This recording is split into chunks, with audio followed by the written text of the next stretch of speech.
На База ТВ время новостей. Здравствуйте. Сегодня в выпуске. Вышла в свет книга героя Абхазии Владимира Анцупова, посвященная истории города Сухум в XIX и начале XX века.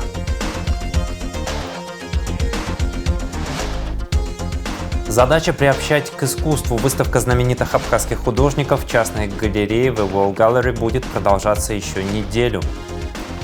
В Сухуме прошел республиканский турнир по плаванию, приуроченный к 80-летию Победы в Великой Отечественной войне. Начнем с официальной хроники. Президент Бадра Гунба провел совещание по обсуждению проекта закона о возобновляемых источниках энергии. Проект закона о возобновляемых источниках энергии разработан в целях установления правовых, организационных, экономических и финансовых основ регулирования отношений государства, производителей, поставщиков и потребителей возобновляемых источников энергии. Основными целями проекта закона являются установление правового регулирования отношений, связанных с использованием таких источников энергии для производства электрической энергии, ее дальнейшим потреблением и иным использованием, а также с производством, поставкой и пользованием установок по использованию возобновляемых источников энергии. Создание условий для развития технологий возобновляемых источников энергии, обеспечение энергетической безопасности и экологической устойчивости. На совещании были рассмотрены основные положения законопроекта, его потенциальное влияние на экономику страны. Глава государства поручил руководству администрации президента и Кабинета министров доработать проект закона с учетом высказанных предложений и подготовить для его внесения в Народное собрание парламента Республики Абхазия. Руководство Абхазии совместно с российскими коллегами занимается решением вопроса, связанного с возобновлением выплат российских пенсий для сотрудников МВД, вышедших на пенсию. Об этом заявил сегодня президент Бадра Гунба на встрече с вице-премьером, министром внутренних дел Робертом Киут. Мы занимаемся активным взаимодействием с российскими коллегами. Вопрос связан в том числе с пенсионным обеспечением сотрудников МВД, пенсионеров. Значит, в этом смысле работа ведется. Есть пенсионеры, которые уже порядка 2,5-3 лет не получают пенсии. Это приоритетное направление в нашей деятельности. И, конечно же, мы всячески будем поддерживать, оказывать содействие нашим пенсионерам. В этом смысле, значит, есть определенные механизмы решения этого вопроса, которые прорабатываются с нашими российскими коллегами. Я думаю, что чуть позже мы дадим дополнительную информацию по проделанной работе. Бадр Здравович, хотел бы выразить слова благодарности. Все те усилия, которые вам придаются сегодня, они очень важны для наших пенсионеров, потому что действительно очень большое количество людей в настоящее время лишены возможности получения российских пенсий, хотя у нас есть действующее соглашение, но некоторые пункты пошли вразрез. Сегодня, благодаря вам, этот вопрос находится на стадии реализации, и мы очень надеемся, что в ближайшее время мы сможем довести до наших пенсионеров хорошую новость. Спасибо вам большое за это. Убийство женщины совершено в селе Члоу. Об этом президенту Бадре Гунба доложил первый вице-премьер, министр внутренних дел Роберт Киут. По горячим следам было установлено, что убийство совершил гражданин Цвижба. Он был задержан, сказал Киут. Бадр Здравович, как я вам с утра докладывал, в селе Члоу произошло убийство девушки по горячим следам. Преступление было раскрыто, задержан житель этого села по фамилии Цвижба. Занимаемся дальше проведением оперативных мероприятий в этом направлении. Кроме того, вице-премьер, министр внутренних дел Роберт Киут доложил президенту Бадре Гунба об итогах деятельности Министерства внутренних дел республики за первое полугодие 2025 года. Видео встречи смотрите в нашем эфире после выпуска новостей. 5 майнинговых устройств обнаружены в Гудауте. 17 июля там сотрудники таможенного поста ПСОУ совместно с СГБ республики выявили 5 аппаратов для добычи криптовалюты, незаконно ввезенных в Абхазию, сообщили в таможенном комитете. 3 установки были обнаружены по улице Чемчирская, 37, и еще 2 устройства найдены в соседнем доме номер 35. Оборудование не было подключено к электросетям, майнинговые аппараты изъяты, возбуждены дела об административных правонарушениях. Руслан Тарба назначен на должность военного прокурора Абхазии, и Наргиза Мацхарашвили утверждена на должность прокурора Тхуарчалского района. Приказы о назначениях подписал генеральный прокурор Абхазии Адгур Агарба, сообщает пресс-служба ведомства.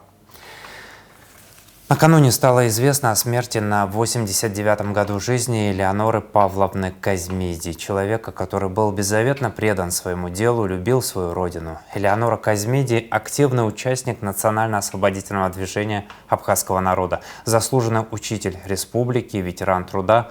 Элеонора Павловна на встрече с молодежью в 2010 году рассказывала об очень непростых временах, когда за свое право думать и говорить об Абхазии как о свободной республике можно было поплатиться жизнью.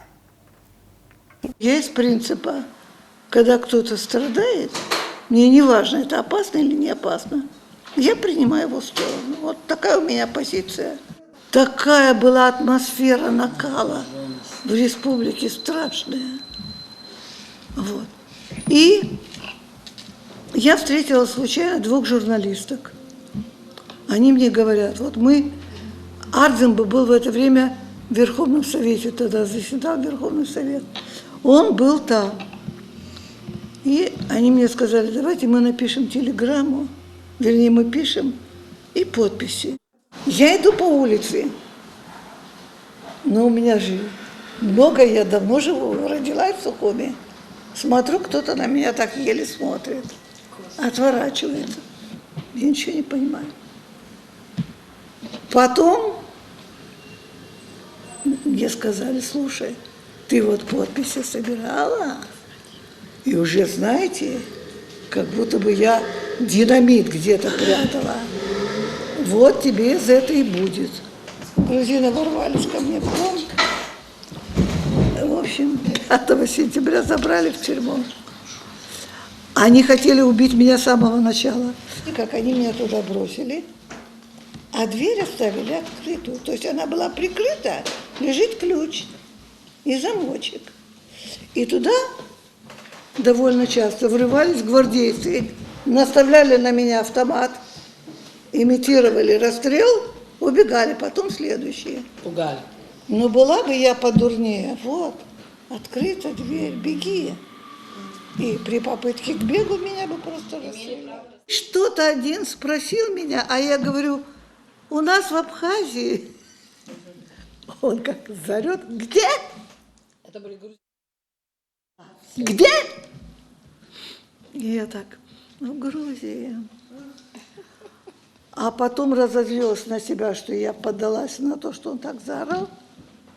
А он мне говорит, а почему вы говорите по-русски? Я сказала, а мы все говорим по-русски. Что, обязательно должна по-грузински? Я по-грузински не знаю.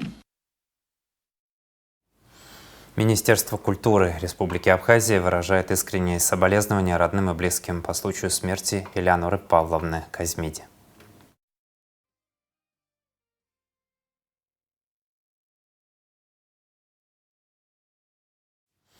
Продолжаем выпуск. Вопросы, связанные с состоянием дел в области образования и планами на ближайшую перспективу, обсудили президент Абхазии Бадра Гунба и министр просвещения Хана Гунба. Видеовстречи пресс-службы администрации президента смотрите после выпуска новостей в рубрике «Амшахтыс». Объявляется конкурс на соискание государственной премии имени Таифа Аджба за вклад в развитие абхазской детской и юношеской литературы. Премия присуждается за произведения для детей и юношества, получившие широкое общественное признание и ставшие заметным явлением в абхазской художественной литературе. На соискание госпремии могут выдвигаться опубликованные в последние годы 2022, 2023 и 2024 оригинальные художественные произведения в жанрах поэзия, проза и драматургия. Выдвижение произведений на соискание госпремии проводится коллективами учреждений образования и культуры, творческими союзами, редакциями журналов, газет и других. Документы на конкурс по госпремии имени Таифа Аджба принимаются до 17 октября по адресу город Сухум, улица Лакоба, 21, кабинет министров, 2 корпус.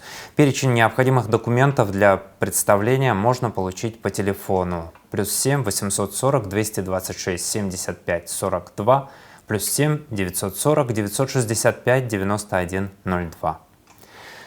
В свет вышла книга героя Абхазии Владимира Анцупова, посвященная истории города Сухум в XIX и начале XX века. Книга, выпущенная друзьями и коллегами Владимира Владимировича при поддержке АГУ и АБИГИ, основана на кандидатской диссертации, защищенной Анцуповым в 1989 году.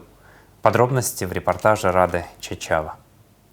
Герой Абхазии – один из известнейших и легендарных участников Отечественной войны народа Абхазии Владимир Анцупов родился в 1947 году в Литовской ССР, а в 1968 году переехал на Черноморский берег. Каждый житель нашей страны знает его как героя войны, бравого воина, защитника Родины. Но Владимир Владимирович был также кандидатом исторических наук, преподавал в Абхазском госуниверситете и делу жизни был предан трепетно и безраздельно. В 1989 году будущий герой республики защитил первую и последнюю кандидатскую диссертацию, посвященную истории Сухума, и в том же году его жизнь окончательно переменилась. Он стал одним из организаторов отдельного полка внутренних войск Абхазии, а затем и специального военизированного подразделения «Катран». И в 1992 году с первых дней войны встал на защиту Родины,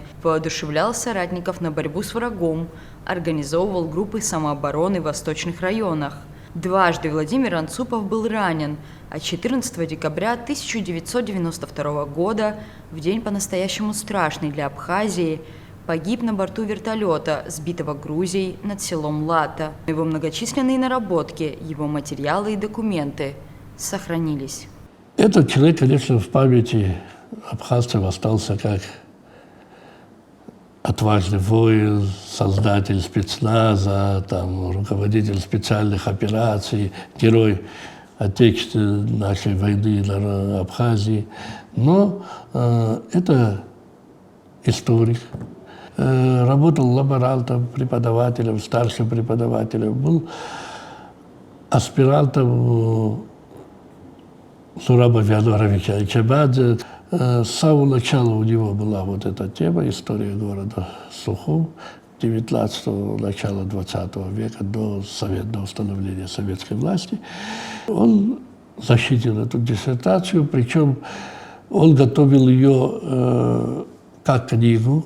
Книга «История Сухума» в 19-м, начале 20 века была выпущена в прошлом году. Текст в ней остался практически без изменений, ровно таким, каким оставил его автор, отдавший жизнь за процветание своей родины и мирное небо над абхазской столицей. Книга была, диссертация его находилась и в АГУ, и в АБИГИ.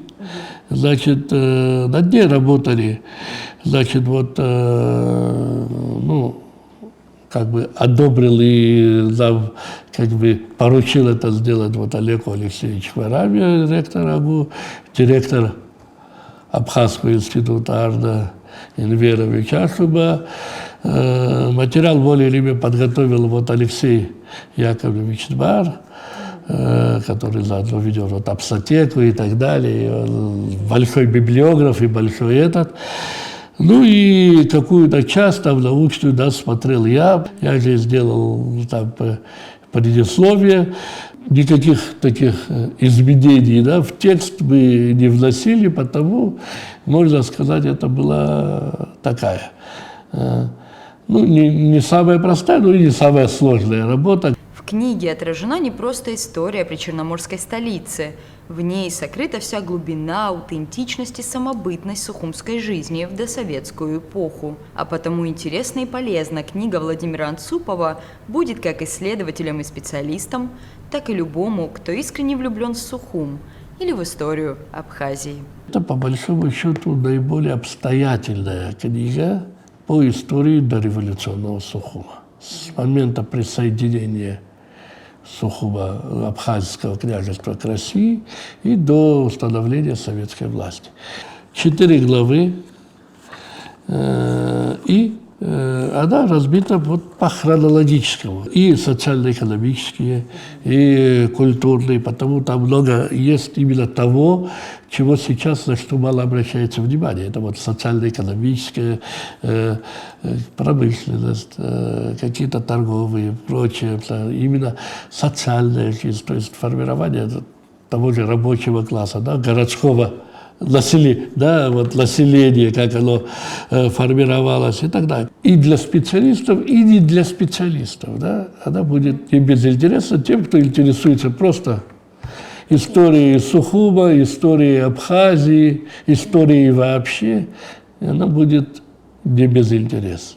Для друзей, соратников и коллег Владимира Анцупова издательство книги не просто вклад в научный и культурный мир Абхазии, но и важный жест в память о невероятном, мужественном человеке, о герое страны, ради свободы которой он сражался. Во-первых, она действительно представляет научный интерес. Да? Это все же наиболее обстоятельная книга по этому периоду.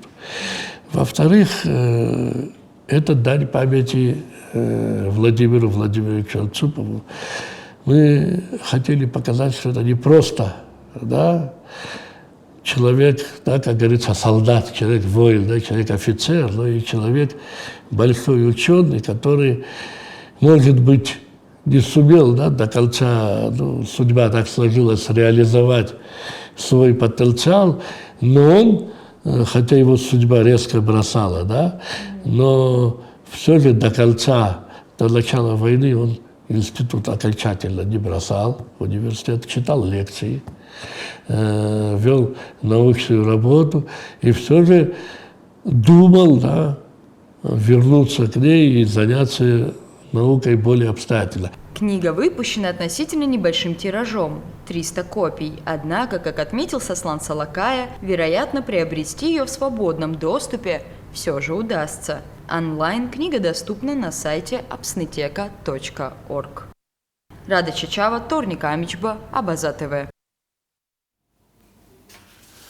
В АГУ обсудили развитие молодежной политики Абхазии и запуск проектного офиса Всемирного фестиваля молодежи, сообщает отдел информации и медиакоммуникации университета.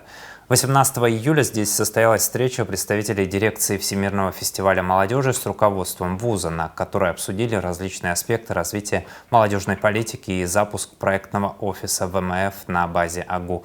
В мероприятии принял участие вице-премьер правительства, исполняющий обязанности председателя Государственного комитета по молодежи и спорту Республики Таращ Хагба. Я вспоминаю, после войны первая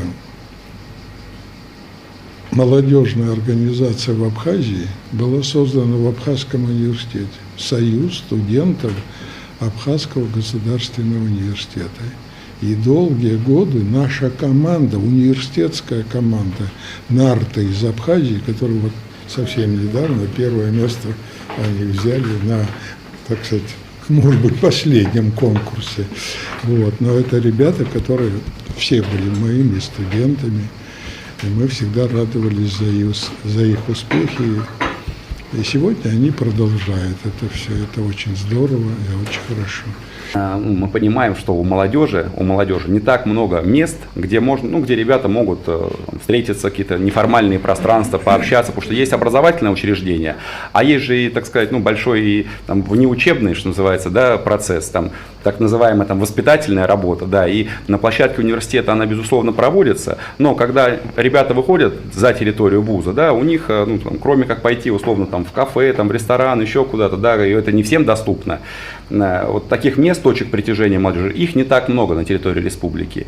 Наш, условно мы его называем проектный офис, то есть некая такая коворкинг-зона, которая, да, при вашей поддержке, при поддержке Тараща Мироновича, мы планируем с сентября открыть как раз на территории университета, да, то есть шикарная площадка. Но мы рассматриваем это не как бюрократически, что это наш офис, то есть это наша общая совместная зона, совместная площадка, некая коворкинг, где ребята могут и неформально пообщаться, и обсудить какие-то проекты. То есть это история, то есть это такая некая коллаборация, когда можно и содержательными вещами, и просто, так сказать, отдохнуть, посидеть, да, пообщаться. Здесь тоже хотели бы вас попросить, да, чтобы вы поддержали, да, и мы бы, ну, со студентов, ваша команда там собрала просто набор предложений, да, мы были бы тоже вам очень признательны. Олег Алексеевич, ребята, наши друзья, коллеги из России, действительно проделывают огромнейшую работу в сфере молодежной политики в Российской Федерации во главе с Григорием Александровичем Буровым. Вы его тоже прекрасно знаете, он к нам приезжает в Абхазию. Совместными усилиями сегодня для нас открывается очень много важных молодежных проектов, как и на территории Российской Федерации. И мы стараемся, чтобы эти проекты еще реализовывались как раз и в Республике Абхазия. Площадка с вашей помощью, с помощью наших коллег, которая открывается, она будет началом к большой, я уверен, работе. Мы с руководством страны обсуждали вопросы строительства или покупки дома молодежи, чтобы лучшая молодежь собиралась и создавали новые проекты. После официальной части встречи представители дирекции ВМФ вместе с вице-премьером, председателем Государственного комитета по молодежи и спорту Республики Таращим Хагба осмотрели культурно-образовательный центр, обсудив его дальнейшие перспективы и возможности использования в рамках будущих молодежных проектов. Сегодня мы работаем на площадке Абхазского госуниверситета. Мы здесь большой командой находимся с коллегами из Госкомитета по молодежи и спорту, с нашими друзьями, партнерами. Здесь ребята, молодые предприниматели из Республики Абхазия, которые построили чудесное здание, которое находится за нашими плечами. И мы сейчас готовимся к открытию учебного сезона, который стартует в сентябре. Уже на первом этаже ребята открыли шикарную, классную, современную кофейню. И мы сейчас обсуждали вопросы, связанные с тем, что задействовать в современном формате второй этаж этого здания. Мы осмотрели площадку и к сентябрю подготовим, откроем наш, ну, мы называем там проектный офис, некое лофтовое современное пространство, где ребята, студенты Абхазского университета, да и в принципе молодые ребята из Абхазии могут неформально провести время и отдохнуть, и пообщаться друг с другом, подумать над реализацией совместных проектов. Поэтому к сентябрю надеюсь, что мы те планы, которые наметили, и при поддержке руководства, при поддержке ректора Абхазского госуниверситета, вот, мы обязательно реализуем. Спасибо. Предпрофильный медицинский класс начнет работу 1 сентября на базе Сухумской школы номер 1 имени Шинкуба. Учащиеся 9 классов смогут получить навыки оказания первой помощи и даже моделировать сложные медицинские ситуации. Начальник управления общего, среднего и профессионального образования Министерства просвещения Майя Цибулевская рассказала Апснепресс, что программа профильного класса разрабатывается по поручению министра просвещения Ханны Гунба. По словам Цибулевской, открытие медкласса планировалось еще с 2022 года, но оборудовать его смогли в 2024 на базе школы имени Баграта Шинкуба. На данном этапе идет утверждение программы профильного класса. До 20 августа будут также решены все организационные вопросы, связанные с его запуском, сказала она. 20 августа начнется прием документов, после чего состоится базовое собеседование и наиболее подходящие кандидаты будут отобраны. Капитальный ремонт начался в Гудаутской школе номер 4 имени Оскара Гвазава впервые с 1974 года, сообщила «Спутник» директор школы Манана Арценба. До начала предстоящего учебного года построят новый школьный забор, отремонтируют фасад здания, во дворе положат брусчатку, отремонтируют холлы 1 и 2 этажа, учительскую и несколько классов, рассказала она. По словам Арценба, это первый этап работ. В течение следующего учебного года планируется отремонтировать остальные классы, а на месте старой столовой построить актовый зал. Гудаутская школа номер 4 была построена в 1964 году. В ней обучаются 317 учеников, работают 28 педагогов. Восстановительные работы финансируются семьей Героя Абхазии, чье имя носит учебное заведение. 3 улицы отремонтируют до конца года по инвестпрограмме в Ткварчале, сообщил глава администрации района Исидор Дочи в эфире «Спутник». Это Лакоба, Шальгенова и Свобода. Это самое главное для нас. Мы в прошлом году должны были завершить работы, но не получилось, сказал он. Также, по словам Дочи, в текущем году запланирован ремонт около 3 километров Акармарского шоссе и аналогичного участка дороги, ведущей к Бедийскому храму. Он отметил, что улицы Чачхаля и Лабахуа нуждаются в ремонте, но приступить к работам удастся лишь в 2026 году. 23 июля в 13:00 в Национальной картинной галерее в Сухуме откроется выставка «Возрождение галереи». В экспозицию войдут произведения, уцелевшие после пожара, произошедшего 21 января 2024 года. Выставка знаменует не только возвращение культурной жизни в стены галереи, но и начало восстановления художественного фонда. В день открытия стартует акция «Одна картина, одна история», в рамках которой художники смогут передать в дар галереи произведение искусства, свою работу или работу из личной коллекции, сопроводив ее короткой историей. Эти произведения станут частью фонда галереи и войдут в экспозицию осенней выставки.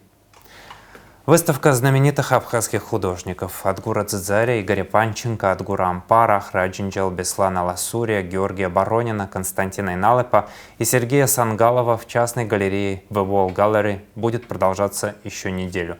Концепции или основной идеи у выставки нет, есть задача как можно чаще показывать местных художников публике и приобщать к искусству как можно больше людей. Подробности в репортаже Марианны Котовой. В частной галерее The Wall Gallery ни дня без выставки. Познакомить местную публику с абхазскими художниками, развить насмотренность, привить вкус – основные задачи галереи. Взаимодействие с искусством, то, чему нам надо учиться и стимулировать вот этот орган, который умеет понимать, чувствовать искусство, просто что-то другое, необычную бытовую какую-то нашу жизнь. Я сама так кайфую от этой выставки. Ну, то есть я делаю, и мне это очень нравится. И я вижу то же самое вот в откликах людей. Я по зрителям даже чувствую наши галереи, даже вот просто даже здесь. Они уже, даже те, кто не часто ходил или кто даже видел, у них уже насмотренность какая-то появляется, то они уже, ой, а вот тогда было, ну вот это мне уже нравится. Теперь я понимаю, что вот такие фразы мне очень нравятся, потому что это же насмотренность, это очень важно. Но главное, что делает галерея, помогает найти художникам своих поклонников и покупателей. Мне очень важно, чтобы они получали от этого не только просто удовольствие, как, допустим, я это получаю, они должны получать материальное подтверждение того, что они действительно их ценят в нашем обществе, наши люди, наша страна. Один из резидентов частной галереи Адгур Дзидзаря. По его словам, галерейное дело в Абхазии только-только претерпевает становление. Галерист тут и человек, знающий искусство, и продавец, и тот, кто умеет оценить ту или иную работу по достоинству. В свое время Адгуру Дзидзаре довелось работать в Европе и Москве. По его словам, картина стоит ровно столько, сколько за нее готовы платить. Работы столько стоят, сколько за них платят. Обычно так считается. Поэтому кто-то, когда там вот выкладывает многие миллионы, да, ну, значит, так стоит. Никто свои деньги просто так не выбрасывает. Все свои деньги считают. Поэтому там всегда есть смысл. По словам Адгура Дзидзари, сегодня он занимается в основном живописью. Сейчас работа для него отчасти способ отвлечься от тревожных событий, создание своей реальности, независимой от окружающих обстоятельств. Я стою у мольберта, и как-то оно все упорядочивается в этой жизни. А как только отхожу, вот меня этот хаос накрывает, и много негатива, много происходящего начинает тебя прямо язвить в душу самую, и вот это очень сложно. С этим жить сложно, когда ты не можешь влиять на процессы. И поэтому для меня вот такая, может быть, эскапизм такой, но я хотя бы успокаиваю, утешаю себя, что я делаю свое дело, и это все равно остается. Кому-то оно послужит, чем-то послужит. Я стараюсь просто сейчас, это тоже такой этап, да, я не стараюсь там сильно кому-то понравиться. Я пытаюсь вот искренне, обычно боятся быть неузнаваемыми, еще что-то. У художников есть свои такие, да, когда он хочет выстроить свою такую вот, свой вектор такой, да, и узнаваемый в арт-мире и так далее. У меня ничего этого сейчас нет, у меня нет высоких амбиций. У меня, если амбиции есть, то они только перед, как сказать, высшими силами, да, то есть вот, чтобы ты делал, и ты делал нечто качественное. Художник, отталкиваясь от реальности, создает свои миры, перерабатывает окружающую действительность в совершенно новый продукт. Призванный по-новому взглянуть на происходящее. Для зрителя его картина – окно в свой собственный внутренний мир. И если картина цепляет, значит, художник сумел задеть тот общий нерв, который объединяет всех, но для кого-то звучит чуть понятнее, чем для другого. И чем больше смотришь, тем глубже заглядываешь в бездну своей собственной души. Марианна Котова, Сосрыкова Гухава, Абаза ТВ. 17 июля в Министерстве труда и социального развития прошло очередное заседание Межведомственной комиссии по вопросам назначения и выплаты социальных пособий. В центре обсуждения поиск решений по выходу из кризисной ситуации, связанной с возможным уголовным преследованием граждан Абхазии, ранее получавших социальные выплаты на территории России. Члены комиссии обсудили варианты правового урегулирования ситуации, а также меры поддержки граждан, оказавшихся в зоне риска. Подчеркивается необходимость координации действий с российской стороной и разработки совместных решений в рамках двустороннего сотрудничества. В Министерстве соцобеспечения ведется прием граждан, получивших социальные выплаты на территории России, для создания единого реестра. Также граждане могут обращаться на горячую линию по телефону +7 940 798 88 86. Проблему с вывозом мусора на центральном рынке обсудили в администрации Сухума. Директор рынка Алхас Гургулия назвал главной проблемой отсутствие подъезда к мусорным бакам днем из-за заторов вокруг торговых рядов. Мусор скапливается с раннего утра, когда между продавцами и оптовиками идет активная торговля. Мэр поручил наладить взаимодействие с ГАИ города, чтобы мусороуборочная техника могла работать днем, и отметил, что требует чистоты на рынке не только по утрам, но и в течение дня. Коммунальные службы указали, что контейнеры быстро переполняются, поскольку ими активно пользуются и жители близлежащих улиц. Также обсуждалась возможность переноса мусорных баков. Домоуправу было поручено подыскать подходящую площадку в районе.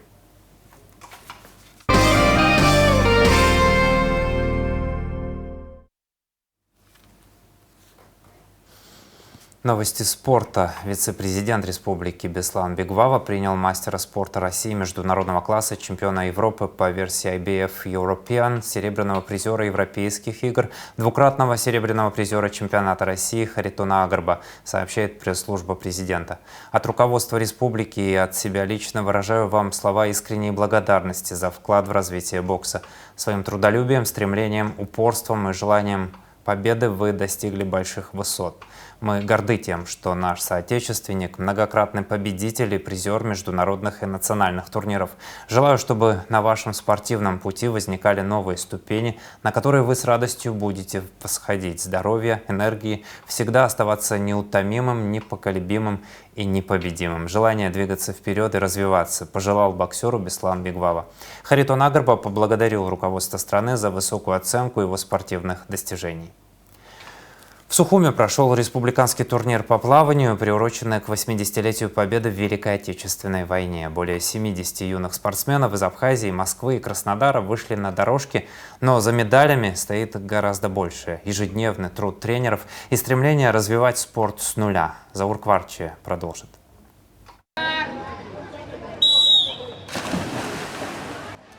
В этом году турнир в Сухуме собрал 68 участников от 7 до 17 лет. Пловцы соревнуются на дистанциях от 25 до 200 метров во всех стилях. Главное зрелище дня – комбинированная эстафета 4 по 50 вольным стилем. А за кулисами соревнований, тренировки, дисциплина и настоящая страсть к воде. Это третий турнир. У нас приезжали и участники из Нижнего Новгорода, и у нас были участники из Сочи, из Сириуса, из Краснодара, из Москвы. У нас приезжие, все, кто заявляется, мы всем разрешаем участвовать в соревнованиях. Меняется к лучшему, конечно, бассейн, база, и дети уже более хорошо плавают, потому что имеем возможность в бассейне тренироваться. До этого не было такой возможности в прошлые года. Мы только в море занимались 3 месяца, а сейчас мы можем заниматься в течение фактически всего года. Плавание в Абхазии развивают буквально вдвоем. Виктор Дмитриевич и его коллега Елена Вардемиади. Вместе они тренируют более 100 детей. Группы разновозрастные, ресурсы на пределе. Тем не менее, их ученики уже участвуют в российских турнирах и показывают хорошие результаты. Мы работаем по системе, как в России готовят спортсменов, так и мы. Уже традиционно нас приглашают в Славянск на Кубани на турниры. Традиционно нас уже в Сириус приглашают, мы с ними наладили контакты. Много есть возможностей, везде зовут. Просто все упирается, конечно, в финансы. Конечно, надо желательно, чтобы было побольше тренеров, чтобы как-то возраста разделить, как в школах делается. Нам трудно так работать, но приходится в данных условиях. Мне Мне нравится плавание, я хотела научиться. Мама меня отправила, так и пошло. Занимаюсь в Сухуми 4 года. В Клавинске были 3 места, а тут 1, 2, 3 были.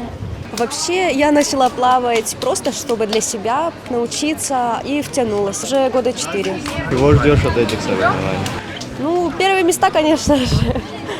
Займу опыт, набраться опыта еще. Удачи тебе. Спасибо.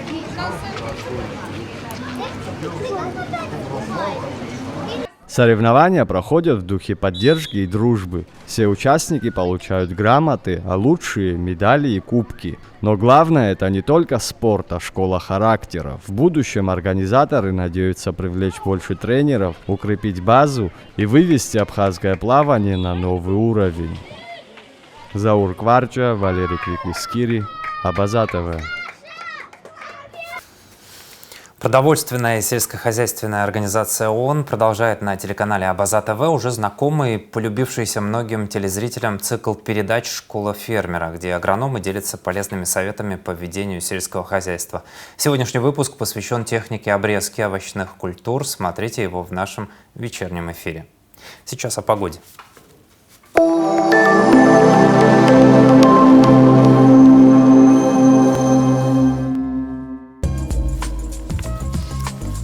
В выходные дни 19 и 20 июля в Абхазии ожидается облачная с прояснениями погода. В субботу ночью и утром без осадков, ближе к вечеру местами возможен слабый дождь. В воскресенье ливневый дождь, гроза. Атмосферное давление 756 миллиметров ртутного столба. Ветер слабый и умеренный. Температура воздуха ночью от 17 до 22, днем от 24 до 29 градусов. Температура морской воды 26 градусов, волнение морской воды умеренное и значительное, относительная влажность воздуха от 70 до 90%.